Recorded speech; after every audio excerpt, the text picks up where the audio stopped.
अपने शरीर पे काम करना, बॉडी बिल्डिंग, ठीक है, करना सुबह-सुबह जाके, प्रोटीन खाना, मतलब नकली पाउडर-वाउडर खा के अपनी बॉडी बनाना, जैसा भी करना है, ठीक है। लड़कियों को पटाना, उनके साथ मतलब खिलवाड़ करना शरीर के साथ, भावनाओं के साथ, चाहे वो दोनों ही करते हो लड़का-लड़की। उसी 30-35 हज़ार की जॉब में आपने मतलब 1 लाख रुपए का फ़ोन फाइनेंस करा रखा होता है, ठीक है? उसी में से आपकी मतलब कुछ और छोटी-मोटी चीज़ों की किस्तें जा रही होती हैं और एंड ऑफ द मंथ क्या होता है कि आपकी हालत खराब होती है, आपकी जेब में पैसे नहीं होते। हर हर महादेव, जय बजरंगबली। हमारे देश का जैसा भटका हुआ युवा आपको किसी दूसरे देश में नहीं मिलेगा। मैं पक्का ये बता रहा हूँ। हमारे जितना युवा जो भटका हुआ है हमारे हिंदुस्तान का, वो किसी दूसरे देश में आपको शायद ही मिले। हालाँकि हमारे देश की आबादी बहुत मतलब सबसे ज़्यादा है। 145 करोड़ के आसपास हिंदुस्तान की आबादी हो चुकी है और हमें बड़ा गर्व महसूस होता है इस बात पे, हालाँकि ये दुःख की बात है। लेकिन चलो कोई बात नहीं।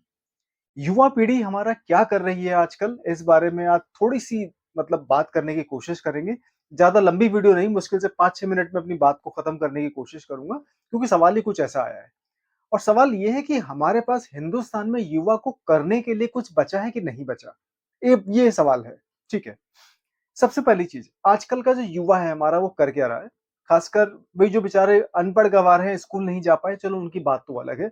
वो जैसे-तैसे करके अपनी ज़िंदगी काट लेंगे और जैसे-तैसे अपने परिवार को पाल लेंगे और दुनिया से चले जाएँगे। लेकिन ये तो हो गए चलो पढ़े-लिखे लोग नहीं हैं, अनपढ़ है या किस्मत ने साथ नहीं दिया, कोई बात नहीं परिस्थितियाँ थी। सवाल यहाँ पे ये है कि ये भी बड़े दुःख की बात है कि जो लोग स्कूल गए, कॉलेजेस गए, अच्छे-अच्छे इंस्टीट्यूशंस में जिन्होंने पढ़ाई-लिखाई करी, अच्छे परिवार से हैं, जो बड़े-बड़े शहरों में पल के बड़े हुए हैं, ये लोग भी कुछ बढ़िया काम नहीं कर रहे हैं जीवन में। ये क्या करते हैं आजकल मैं बताता हूँ। इनका काम रह गया है सिर्फ़ अपने आप को मतलब सुंदर बनाना, अपने शरीर पे काम करना, बॉडी बिल्डिंग, ठीक है, करना सुबह-सुबह जाके, प्रोटीन खाना, मतलब नकली पाउडर-वाउडर खा के अपनी बॉडी बनाना, जैसा भी करना है, ठीक है। लड़कियों को पटाना, उनके साथ मतलब खिलवाड़ करना शरीर के साथ, भावनाओं के साथ, चाहे वो दोनों ही करते हो लड़का-लड़की, ठीक है? ये कोई वो नहीं कि सिर्फ़ लड़के करते हैं। लेकिन चलन क्या बन चुका है कि अपने शरीर का सौंदर्यकरण करो, ठीक है? दिमाग का सौंदर्यकरण करो मत करो, दिमाग पे काम करो मत करो, वो तो कोई बात नहीं। मतलब दिमाग की इतनी इम्पोर्टेंस है नहीं ना आज के जीवन में। तो होता क्या है कि आप बॉडी बिल्डिंग करो, प्रोटीन खाओ, नकली पाउडर खाओ, जिम जाके अपनी शरीर को सुंदर बनाओ, आकर्षण बनाओ, लड़कियों को पटाओ, ठीक है? लड़कियाँ पटाने के बाद उनके साथ घूमने-फिरने जाओ, डेट मारो, आउट ऑफ स्टेशन चले जाओ, उनके साथ संभोग करो, टाइम पास करो, इसी में 3-4 साल निकल जाते हैं। फिर आप वापस आते हो, फिर कोई नई लड़की देखते हो, ठीक है? ब्रांडेड कपड़े पहनो, दिखने में आप ऐसे बन जाओ जैसे कि मतलब आप वाक़ई बहुत रईस परिवार से हैं, आपकी लाखों की इनकम है, 4-5 लाख की महीने की इनकम है, ठीक है? लेकिन सच्चाई ये होती है कि आप मात्र 20-25 हज़ार की जॉब कर रहे होते हैं, 30-35 हज़ार रुपए की। उसी 30-35 हज़ार की जॉब में आपने मतलब 1 लाख रुपए का फ़ोन फाइनेंस करा रखा होता है, ठीक है? उसी में से आपकी मतलब कुछ और छोटी-मोटी चीज़ों की किस्तें जा रही होती हैं और एंड ऑफ द मंथ क्या होता है कि आपकी हालत खराब होती है, आपकी जेब में पैसे नहीं होते और आप चुपचाप से अपने ऑफिस में बैठे-बैठे अपने जीवन को, अपनी किस्मत को और अपने ऑफिस के काम को कोस रहे होते हो। ये हाल है आजकल के युवा का और आपको कोई समझाने की कोशिश करो तो वो बनता है मूर्ख व्यक्ति। क्योंकि आप लोगों ने इतना ज़्यादा अपने आप को दलदल में घुसेड़ लिया है, ठीक है? इसी चीज़ के चक्कर की वजह से, इन्हीं चीज़ों की वजह से हमारा युवा पूरी तरह भटक चुका है। मैं जानता हूँ, ठीक है? और कर क्या रहा है हमारा युवा? अगर बॉडी बिल्डिंग से फुर्सत मिलती है, लड़की से फुर्सत मिलती है तो पॉर्न देख लिया, ठीक है? ये जो मतलब जो पोर्नोग्राफ़ी आजकल अवेलेबल होती है इंटरनेट में, आजकल नहीं, पिछले दार 12-15 साल से अवेलेबल है, ठीक है? ब्रांडेड कपड़ों की शॉपिंग कर ली, इलेक्ट्रॉनिक्स आइटम खरीद लिए, घरवालों को थोड़ा-सा झूठा दिलासा दे दिया कि मैं अच्छा काम कर रहा हूँ, सब कुछ कर रहा हूँ, ठीक है? और मेरा जीवन अच्छी दिशा में जा रहा है। तो ये लोग सारे काम कर लेते हैं, ठीक है? लेकिन अपनी बुद्धि पे काम नहीं करेंगे। पहले के ज़माने में क्या होता था कि बेचारे राजा-महाराजा जो होते थे, उनके ऊपर अटैक पता है क्यों किया जाता था? क्यों अपने राज्य को वो हार जाते थे? क्यों अपने राज्य की सुंदर-सुंदर दासियों को वो हार जाते थे? कारण ये था कि वो भोग विलास में इतना तृप्त हो जाते थे, इतना ज़्यादा वो डूब जाते थे भोग विलासिता के अंदर कि उनको पता ही नहीं चलता था कि मतलब कोई दूसरे राज्य वाला उन पे आक्रमण करने की तैयारी कर रहा है या उनकी कमजोरियों का पता लगाया जा रहा है। उनको कोई लेना-देना नहीं होता था तब तक, जब तक उनके राज्य के ऊपर अटैक ना हो जाए, उनके राज्य को हथिया लिया ना जाए या जब तक उनको पूरी तरह बर्बाद ना कर दिया जाए, ठीक है? अब वो समय तो रहा नहीं, क्योंकि राजा तो भैया मतलब आज से मतलब सैकड़ों साल पहले की बात थी।